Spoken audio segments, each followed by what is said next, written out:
Decimonovena clase de escatología. Ven a mí, Espíritu Santo, Espíritu de sabiduría. Dame mirada y oído interior para que no me apague a las cosas materiales, para que no me apegue a las cosas materiales, sino que busque siempre las realidades del Espíritu. Ven a mí, Espíritu Santo, Espíritu de amor.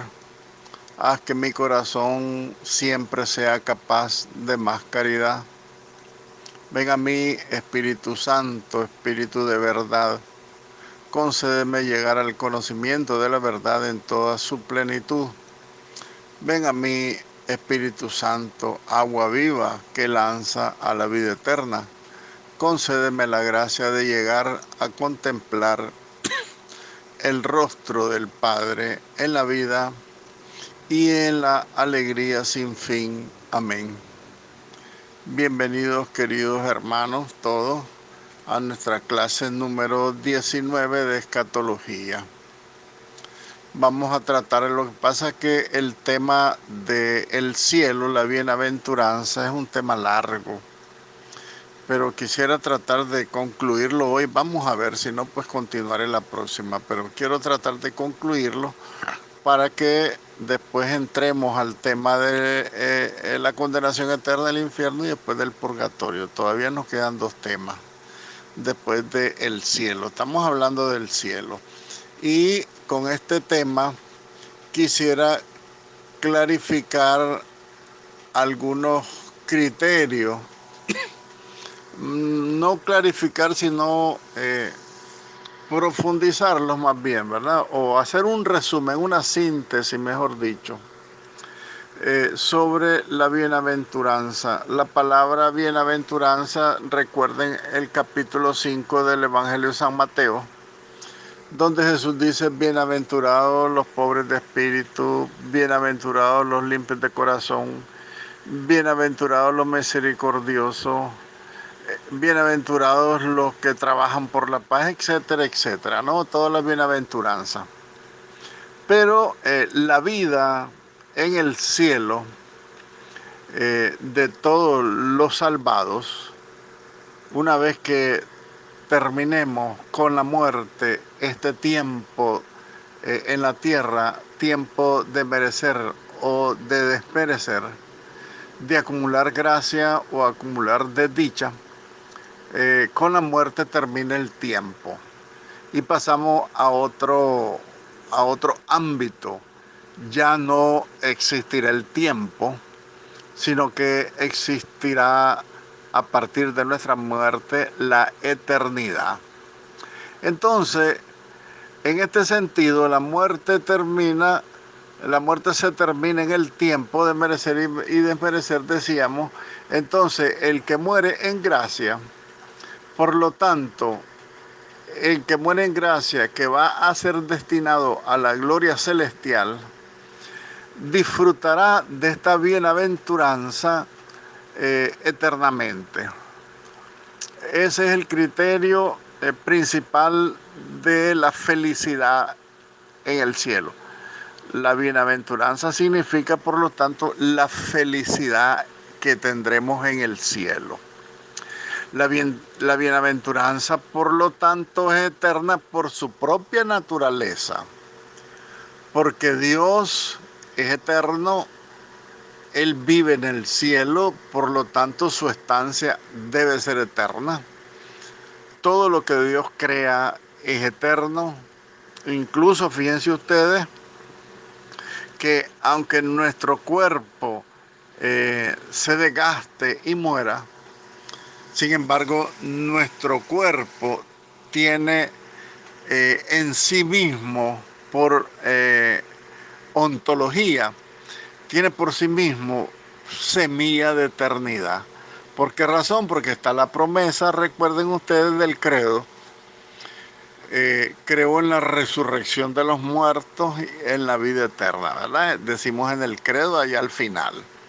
Eso significa que incluso entonces hasta nuestro cuerpo material tiene semilla de eternidad. No podemos decir ahorita que estamos vivos aquí en la tierra que nuestro cuerpo es eterno.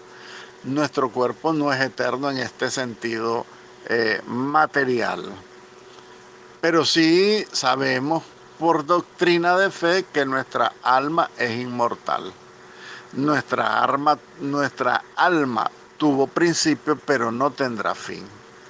Nuestra alma fue creada por Dios el día de nuestra concepción, cuando nos concibieron nuestros papás en el vientre materno. A partir de ese momento nuestra alma empieza a ser eterna. El cuerpo no, pues el cuerpo es temporal, es para que nosotros como personas vivamos en este mundo, pero una vez que nos despojemos del cuerpo, pues nuestra alma seguirá siendo eterna, nuestra alma no morirá, nuestro ser, persona, no morirá, solamente que nos hemos separado del cuerpo, pero posteriormente en el juicio final, al final del mundo, en la parusía, recuperaremos ese cuerpo. Entonces, a partir de la parusía de Jesucristo, nuestro cuerpo ya glorificado sí va a ser eterno. Entonces, definitivamente en el tiempo, nuestro cuerpo tiene semilla de eternidad. ¿Y dónde coge nuestro cuerpo esa semilla de la eternidad? En la Eucaristía. Porque Jesucristo es eterno y nos está dando semilla de eternidad en el alma y en el cuerpo, ¿verdad? Entonces por eso Dios actúa, porque Él es eterno. ¿Qué dice San Agustín sobre la eternidad de la felicidad celestial, de la bienaventuranza, de la gloria de los bienaventurados, de los salvados? Dice San Agustín que la bienaventuranza no puede ser verdadera si no es perpetua. Dice con sus propias palabras: por consiguiente, puesto que todos los hombres quieren ser bienaventurados, si lo quieren de verdad, quieren ciertamente también ser inmortales. Pues de otro modo no pueden ser bienaventurados, porque el que es mortal no es bienaventurado, porque la vida se le terminará. Así pues, de ningún modo podrá darse una vida auténticamente bienaventurada si no fuera sempiterna, ¿verdad? Y también lo retoma Santo Tomás de Aquino en la cuestión número 5 de su libro sobre, ¿verdad?, la teología de Santo Tomás, digamos, que hace referencia, por supuesto, a San Agustín. Dice el Catecismo Romano. Cuando yo me refiero al Catecismo Romano, me refiero al Catecismo de San Pío X, porque el Catecismo de 1992 del Papa San Juan Pablo II se llama el Catecismo de la Iglesia Católica. Pero como estamos tratando el tema de teología, la teología se inserta en la historia de la Iglesia, entonces estamos hablando desde hace ya muchos años. San Pío X, el Catecismo Romano, él hizo un Catecismo Romano, por eso, y así se llama. Y dice el Catecismo del Papa San Pío X que la bienaventuranza exige la perpetuidad, porque la felicidad es el conjunto de todos los bienes sin mezcla de mal alguno. Esta es la mejor definición de lo que es la felicidad en el cielo. La bienaventuranza, la felicidad, el cielo, cuando estemos allá, la felicidad es el conjunto de todos los bienes que adquirimos sin mezcla de mal alguno. Puesto que la felicidad, sacia el deseo de la razón humana, sacia los deseos del hombre, entonces necesariamente consiste la felicidad en la vida eterna. Pues el bienaventurado no puede dejar de querer en sumo grado el que le esté permitido gozar perpetuamente de aquellos bienes que ha alcanzado. Si yo he alcanzado la felicidad eterna, triste sería para mí pensar que la felicidad no es eterna, sino que tendrá un momento de final, y eso me dará angustia y no me dará la plenitud de la felicidad. Por lo tanto, el bienaventurado no puede dejar de querer en sumo grado el que le esté permitido, como les decía, gozar perpetuamente, eternamente de aquellos bienes que ha alcanzado. Si los tiene temporalmente, será motivo de sufrimiento.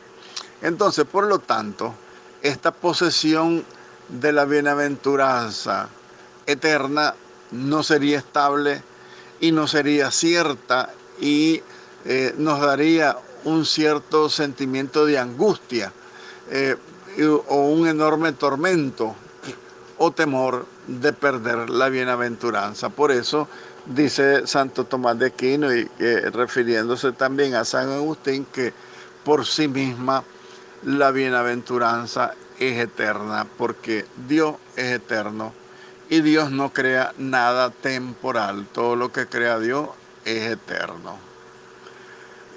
La razón teológica es que la bienaventuranza no puede ser verdadera si no es perpetua. El bienaventurado que no fuera siempre bienaventurado eternamente tendría un sufrimiento, una ignorancia de un tema importantísimo para él. La bienaventuranza que tiene fin llevaría consigo al mal de la pérdida del sumo bien y perder a Dios. Si ya estás bienaventurado, es incluso totalmente contraria a la voluntad de los que somos bienaventurados. Es contraria también a la voluntad del bien sumo, que es Dios. Y si ocurriera la desgracia de saber que la bienaventuranza tiene fin, entonces nos sintiéramos totalmente destruidos al perder la bienaventuranza. Y por lo tanto, se podría decir que no es verdadera bienaventuranza, porque si tiene fin, no tiene ningún sentido, definitivamente ningún sentido. Voy a intentar ir brincando un poco porque quiero pasar a otro tema de la bienaventuranza. Pero sin embargo voy a hacer una referencia breve a que la bienaventuranza carece de principio de corrupción. O sea, la bienaventuranza no se corrompe, no se envejece, no se corrompe, ciertamente la palabra, como el cuerpo humano que se entierra y se corrompe, ¿verdad? Porque no es posible. ¿Por qué razón no se corrompe la bienaventuranza? Recordemos la palabra bienaventuranza. Bienaventurado es el que está en el cielo gozando de la visión beatífica de Dios. Y el bienaventurado tiene elementos espirituales y habituales que de por sí son permanentes. Esos elementos de las personas, somos personas, todos somos personas, aunque haya muerto nuestro cuerpo, ¿verdad? Entonces, tenemos elementos espirituales y habituales, que son el alma, la gracia y la luz. El alma, pues, es nuestro propio elemento que con el cual disfrutaremos ese estado o ese lugar, aunque dice la teología que el cielo no es un lugar, sino es un estado de felicidad, pero a mí me gusta ubicarlo en un lugar, porque ahí estaremos, ¿no? mi alma estará allí en presencia de la luz. Dios es la luz, en presencia de la gracia. Dios es la gracia misma. Si conocieras el don de Dios, le dijo Jesucristo a la samaritana en el pozo, si conocieras el don de Dios es la gracia de Dios, es el mismo que se entrega a nosotros, entonces es su espíritu. Entonces nuestra alma está imbuida, fíjense bien la palabra, nuestra alma está imbuida del Espíritu Santo de Dios. Por lo tanto, nuestra alma es toda ella luz, porque recibe la luz de Dios. Es toda una meditación increíble, esto es una maravilla, es precioso porque te eleva hacia el cielo, te hace sentirte junto a Dios, te hace sentirte no solamente junto a Dios, sino te hace sentirte dentro de Dios mismo, porque venimos de el ser mismo de Dios, nosotros salimos de las manos de Dios. Nosotros salimos de su corazón, de su mente, de su alma. Y eso te llena de una felicidad tal que no querés que se termine nunca. Avancemos otro poquito más. Al final tendríamos que decir de esta corrupción de la bienaventuranza carece de ese principio interno y externo de corrupción. No se puede corromper, no se puede envejecer, no puede tener caducidad. Es inmutable en ese sentido. El bienaventurado es inmutable. ¿Por qué? Porque ha alcanzado una imagen más semejante a Dios. Dios es inmutable. ¿Qué quiere decir la palabra inmutable? Que Dios no cambia. Y no cambiará por todita la eternidad. Entonces iguales nosotros somos inmutables cuando estemos en el cielo, en la bienaventuranza celestial, porque no vamos a tener cambio de ninguna clase, inmutable. Eso quiere decir inmutable, no cambiar. Nosotros ahorita somos cambiantes, pero cuando lleguemos al cielo vamos a ser inmutables, no vamos a poder cambiar. No vamos a cambiar definitivamente. Muy bien.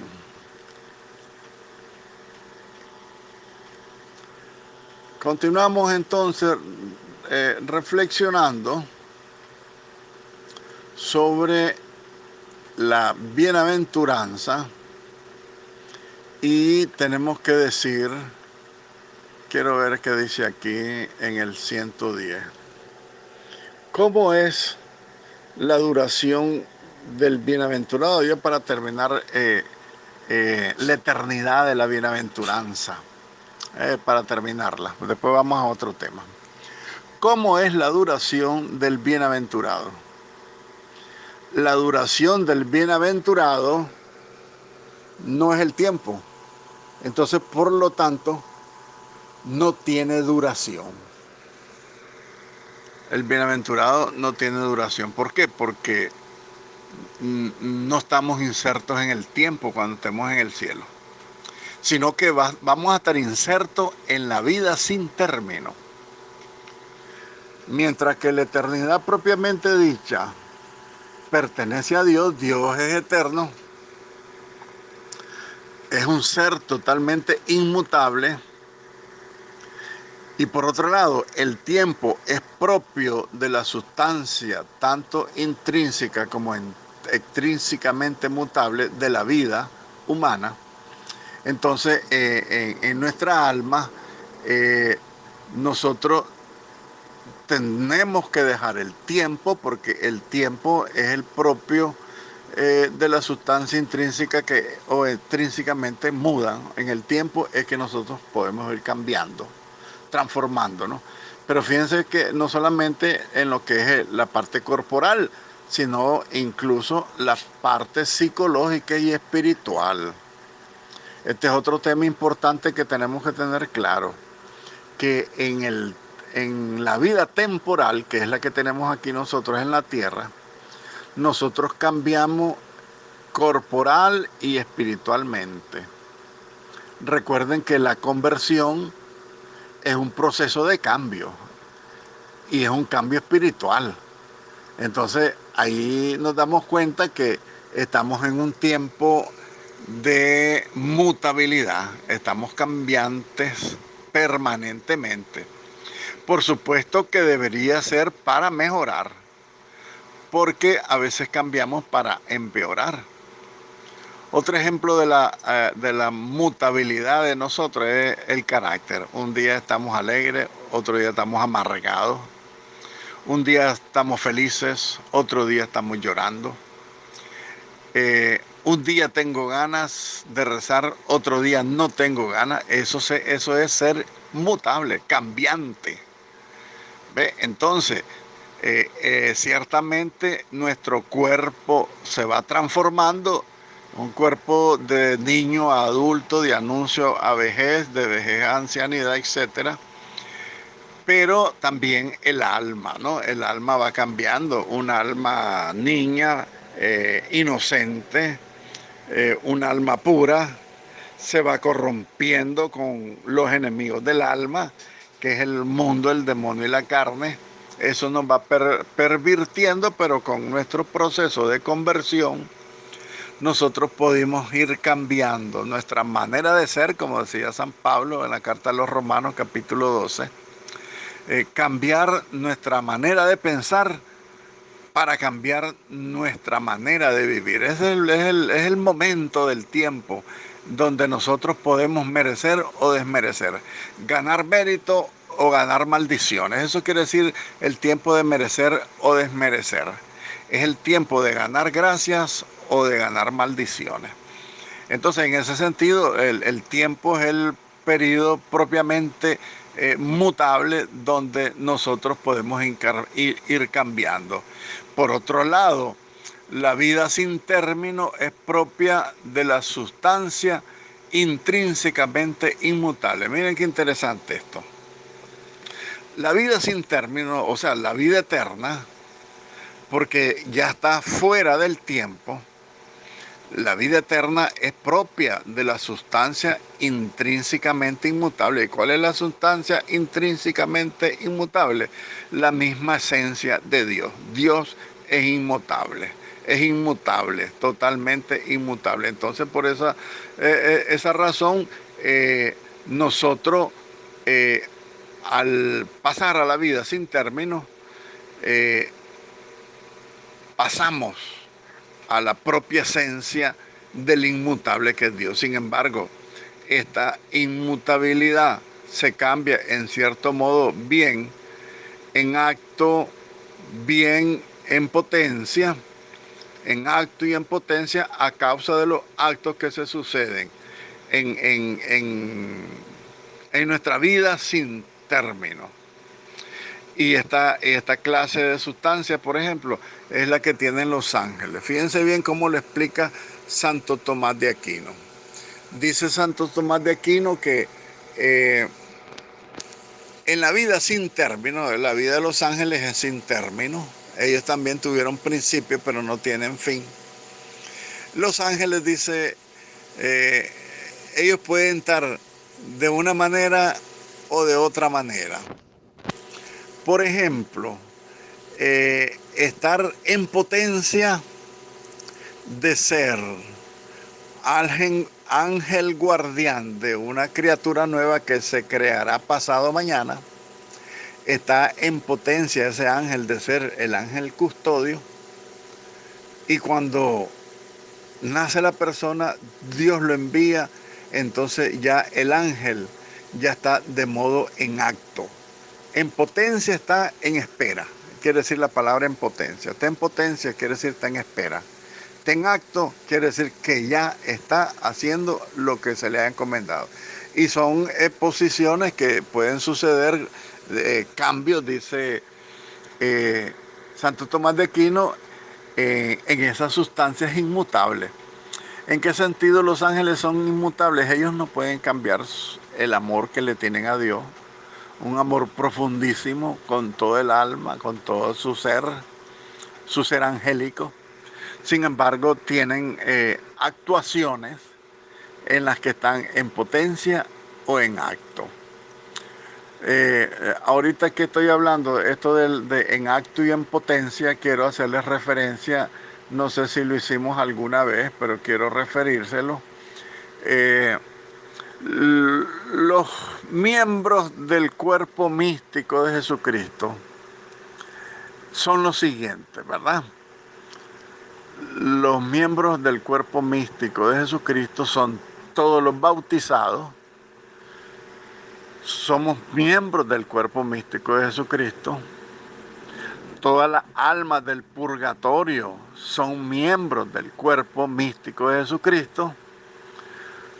Todos los bienaventurados del cielo, todos los santos que han ido al cielo, son miembros del cuerpo místico de Jesucristo, pero también, todos ellos están en actos, pero también hay miembros del cuerpo místico de Jesucristo que están en potencia.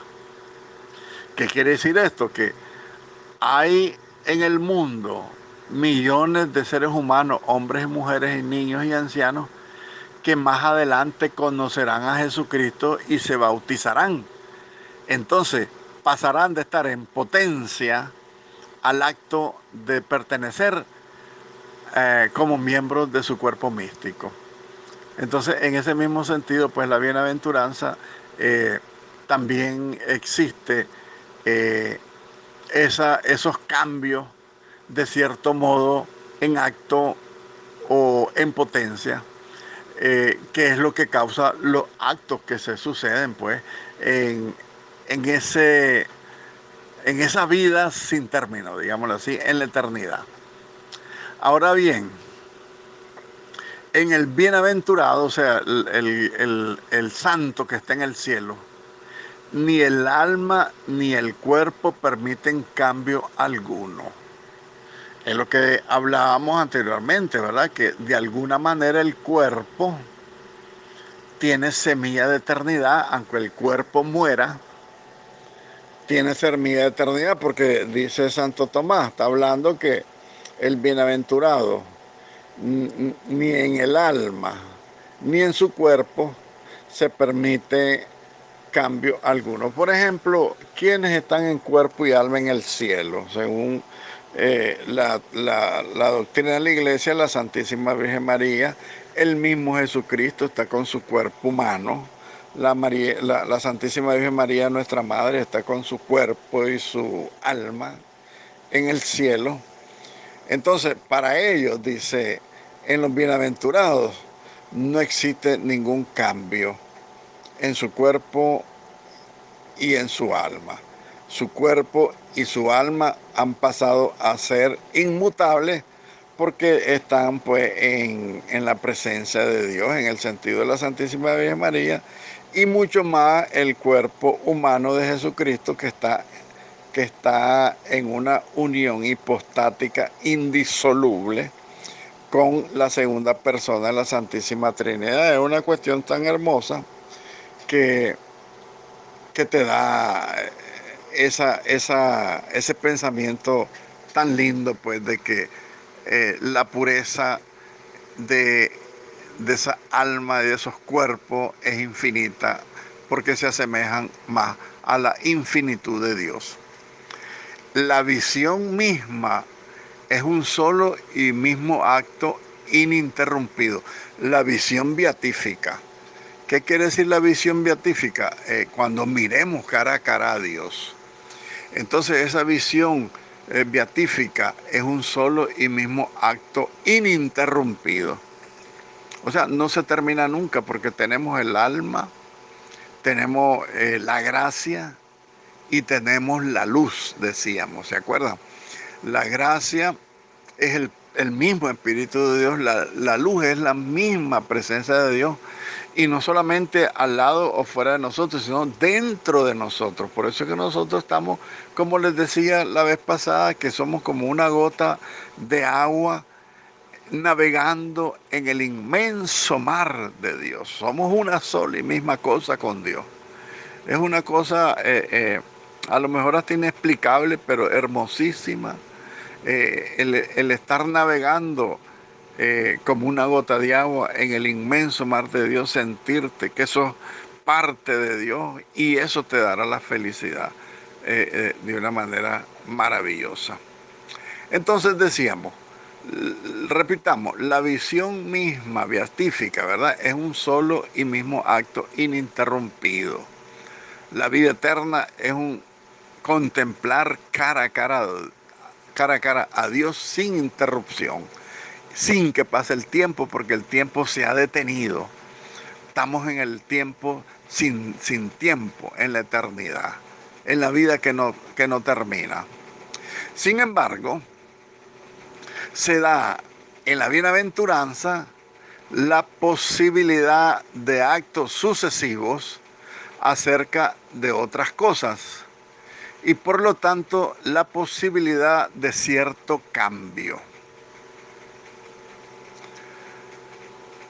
Luego, la duración del bienaventurado es la vida sin fin. El ejemplo que pusimos de los ángeles, ¿no? Los ángeles tienen funciones en el cielo, terminan una función, siguen con otra, pero la visión beatífica es ininterrumpida. ¿Qué quiere decir esto también? Que los ángeles, por ejemplo, nuestros ángeles custodios, el ángel de cada uno de nosotros, no deja de estar en la visión beatífica aunque esté a nuestro lado. ¿Cómo es eso? Un misterio, definitivamente es un misterio. Ellos están contemplando permanentemente el rostro de Dios, sin embargo nos están aquí cuidando. ¿Cómo es eso? Bilocación no es bilocación. El instante, el padre Fortea habla de el instante de los espíritus, que es un instante más rápido que el instante humano. Si en un abrir y cerrar de ojos a uno le ponen un vaso de agua, cerrar los ojos, abrir los ojos y te aparece el vaso de agua y no te diste cuenta a la hora que te lo pusieron. Así más o menos es la asistencia que tenemos nosotros de los ángeles. Ellos están en el cielo contemplando a Dios, pero también nos están asistiendo a nosotros.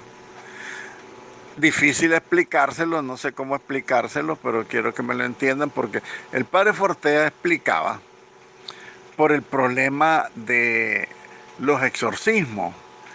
Y él decía que las personas, el padre Fortea y el padre Amor también hablaba de que los poseídos tenían vómito y vomitaban clavos, cadenas, pedazos de hierro. Y dice el padre Fortea y el padre Amor, dice, no es posible que eso esté en el estómago, pues. Eso es imposible. El demonio no te puede meter un clavo en el estómago. Entonces dice que el instante de los espíritus, aunque sean espíritus malos, es más rápido que los instantes humanos. Entonces, en lo que la persona vomita, que no vomita nada, el demonio en su velocidad de su instante, que es más rápido que el nuestro, él pone en la boca los clavos, los tornillos, los pernos, los alambres, que el exorcista recibe en sus manos.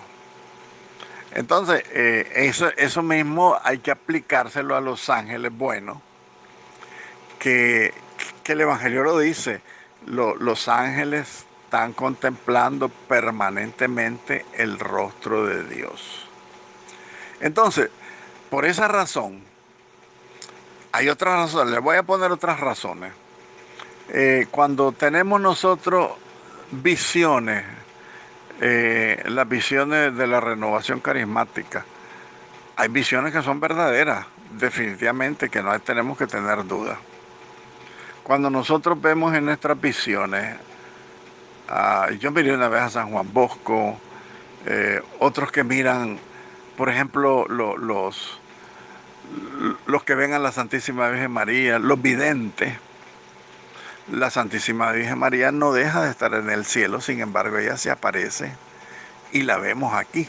Por eso, ese es el verdadero sentido de la eternidad, de la bienaventuranza, porque pienso que sería triste para la Santísima Virgen María cuando Dios la manda a la tierra, por ejemplo, cuando la mandó a Cuapa, que la Santísima Virgen María te tendría que poner su chalina y todo para venir para acá y dejar el cielo. Ella nunca dejó el cielo. No sé si me hago entender la idea de lo que es la eternidad de la bienaventuranza. La felicidad no termina ni un solo instante, se detiene tampoco. La felicidad no se detiene ni un solo instante. La Santísima Virgen María y los ángeles están contemplando eternamente, permanente y sin interrupción la visión beatífica de Dios, este Dios glorioso, maravilloso, que es lo que te da la felicidad eterna. Sin embargo, hay actos que se suceden, como la aparición de la Virgen, como les digo, la aparición de un santo, los ángeles custodios que nos cuidan, ellos tienen esa posibilidad de cierto cambio, pero no es un cambio de lugar. Ellos no dejan la visión beatífica de Dios, sino que ellos están viendo el rostro de Dios, pero nos están asistiendo. La Santísima Virgen María se está apareciendo, el ángel de la guarda nos está custodiando, pero sin embargo no dejan de ver la visión beatífica, no dejan de ver a Dios. Muy bien, hasta aquí ese tema. Continuemos con el siguiente tema, que es importante.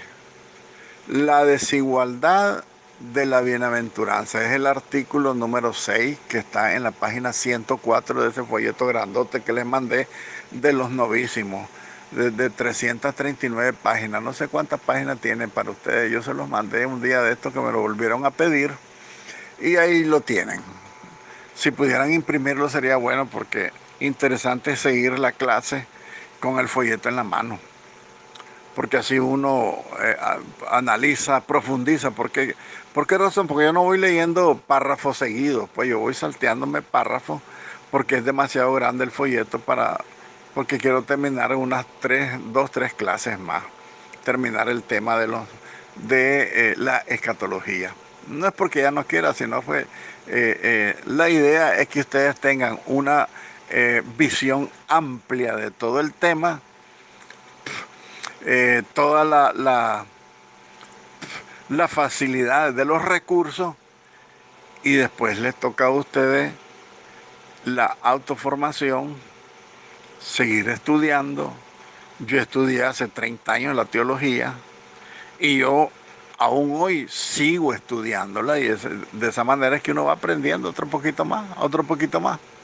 Y es lo que yo les deseo a todos ustedes, pues que vayan profundizando, porque en las clases no se puede dar todo de corrido, ni leer todo el folleto, sino que vamos a ir dando saltos, porque es muy grande y eso nos quedan, como les decía yo, 2 o 3 temas, nada más. Muy bien. Decíamos entonces que la bienaventuranza es desigual en razón de la diversidad de los méritos ganados. Nosotros tenemos de parte de Dios la gracia de acumular méritos para la felicidad eterna. Y dependiendo de los méritos acumulados, así va a ser nuestra felicidad eterna. Pero ustedes me preguntarían, y entonces en el cielo hay santos que son más felices que otros. Yo les diría, no es esa la pregunta ni la respuesta.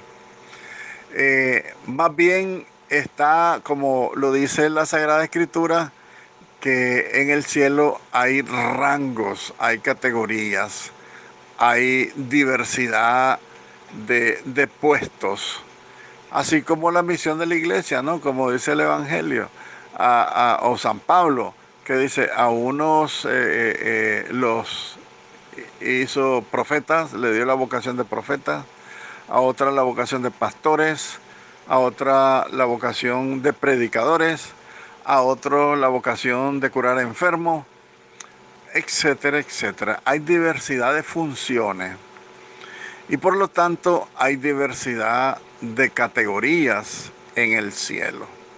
Les voy a poner un ejemplo para que lo entiendan un poco mejor antes de entrar en materia.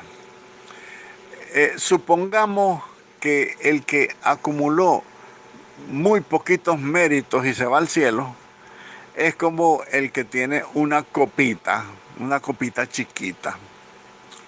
Y el que acumuló muchos méritos es un vaso gigantesco. Ahí están las dos diferencias, el vaso gigantesco y la copita chiquitita. Los dos, el vaso grandote y la copa chiquita, van a ser llenados, rebasados de la felicidad del cielo. Pero cada uno va a tener su propia felicidad. Los dos van a ser plenamente felices, pero yo pienso que el del vaso grandote va a tener mucha más felicidad que el que tiene una copita chiquita. En ese sentido, pues podemos entender un poco las desigualdades en la bienaventuranza en razón, pues, de la diversidad de los méritos que nosotros hayamos acumulados en este tiempo de merecer o de desmerecer, ¿verdad? La desigualdad de la bienaventuranza es otra propiedad de la bienaventuranza, la cual una vez que hemos ya estudiado las propias propiedades pasamos a tratar esta propiedad de la bienaventuranza, que es diversa para todos. Habiendo dejado sentado que todos los justos al morir alcanzan la bienaventuranza perfecta, se nos presenta la cuestión acerca de que si esta bienaventuranza es desigual en cada uno de los bienaventurados, puesto que en esta vida no todos los justos han llevado una vida cristiana de igual perfección, otras vidas cristianas han sido menos perfectas. Entonces la tesis responde a esta cuestión, a este problema, que si unos van a ser más felices que otros. Dice el concepto, la bienaventuranza es desigual. Se establece una diferencia de bienaventuranza no en cuanto al objeto. ¿Y cuál es el objeto de la bienaventuranza? La posesión de Dios. O tampoco en cuanto a los actos específicos ordenados a estos objetos. O sea, todo lo que nosotros vamos a hacer en el cielo, todos lo vamos a hacer. Sino que va a haber una diferencia de bienaventuranza gradual, de diferentes grados, así como hay grados en los ángeles. Hay ángeles, arcángeles, querubines, serafines, potestades, potencia, etcétera, etcétera. Todo eso son grados de, de, de posición de los ángeles en el cielo. Entonces, es una diferencia de bienaventuranza gradual, de forma que, sin embargo, se prescinde de la tesis de la cuestión que oscurece pues esa duda de que si uno será más feliz o que otro será menos feliz. Allá en el cielo todos seremos felices de la misma manera. Según dice la tesis, la diversidad de los méritos que hemos acumulado. Hasta fíjense ustedes que la misma confesión nos invita a que siempre estemos buscando el sacramento, porque cuando nosotros nos confesamos, por un lado todos los méritos que hemos ganado anteriormente por el pecado mortal los perdemos. Sin embargo, con la confesión los recuperamos. Todos esos méritos que se llaman los méritos mortificados por el pecado mortal, los recuperamos por el sacramento de la confesión. Entonces, en primer lugar, por eso es importantísimo el sacramento de la confesión. En segundo lugar, también es necesario el sacramento de la confesión periódica, porque nosotros nos confesamos y aunque nosotros no tengamos pecados mortales, nosotros seguimos acumulando más méritos ante Dios por nuestra disposición a no querer cometer pecados mortales. Entonces nosotros nos confesamos con pecados veniales y el sacramento de la confesión nos regala méritos y nos regala remedios para no volver a cometer pecados. Según la diversidad de mérito, la gloria del cielo, la felicidad del cielo se otorga por la gracia santificante de los sacramentos en este caso, ¿verdad? A la cual le es anejo el derecho de herencia. O sea, cuando nosotros recibimos la gracia santificante, recibimos el derecho de herencia. Acuérdense que Dios nos hizo hijos en el Hijo y herederos en el Hijo, coherederos de la gloria de Dios. Ahora bien, esta gracia está proporcionada a los méritos. O sea, según las disposiciones del alma, la gracia que Dios nos da en los sacramentos y en nuestras obras buenas será más grande o más pequeña según la disposición de nuestro ser, de nuestra alma, ¿no? Si tenemos buena disposición, apertura, amor, etcétera, recibiremos pues más gracia, que es proporcional, como les digo, a los méritos que nosotros hemos ido acumulando. Luego, por lo tanto, la desigualdad de la bienaventuranza está fundamentada próximamente en la gracia santificante de los sacramentos, principalmente de la Eucaristía y la confesión, y en cambio remotamente en la diversidad de los méritos. Entonces hay dos cosas que les decía yo del sacramento de la penitencia. Primero, ejercitarlo. Cuando tengamos pecado mortal, recuperamos los méritos mortificados. Y cuando nos confesamos y no tenemos pecados mortales, solo veniales, se nos borran todos los pecados veniales, recibimos más gracia, recibimos más mérito, recibimos más Espíritu Santo. Entonces, nuestro vaso espiritual va creciendo para que a la hora de que recibamos la bienaventuranza eterna, recibamos en abundancia, no recibamos poquito según la capacidad de nuestra alma. Hasta aquí vamos a llegar. Ave María, gracia plena, Dominus tecum, benedicta tui mulieribus, et benedictus fructus ventris tui, Iesus. Santa María, Mater Dei, ora pro nobis peccatoribus, nunc et in hora mortis nostre. Amén.